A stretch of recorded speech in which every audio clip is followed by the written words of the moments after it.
Մնաց 2 օր, 2 օրից Սամվելի ծնունդն է, Սամվելը դառնա 13 տարեկան, ու ես իրան բազմաթիվ անգամ հարցրեցի, ինչ նվեր ա ուզում, ասեց չգիտեմ։ Հիմա հետո ծնունդից հետո բոլորդ գրելու եք Աննա քույրիկ ինչ նվիրեցիք Սամին։ Երեխեք ջան, ձեր աչքի առաջ հիմա իր նվերը տալիս եմ, որ ինքը իր ճաշակով համեցի։ Ինքը իր ճաշակով իրան առնի նվեր։ Դե հաշվի։ Հաշվի, նայեք ոնց ուրախացավ, նայեք ժպիտը։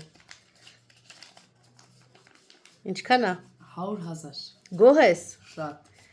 Երեխեք ինչ եք կարծում, նորմալ է 100,000-ը Սամը, որ իր ծնունդի նվեր առնի։ Ոնց որ շատ ուրախացար։ Նայեք, չի կարող զսպի ուրախությունը։ Մի խոսքով,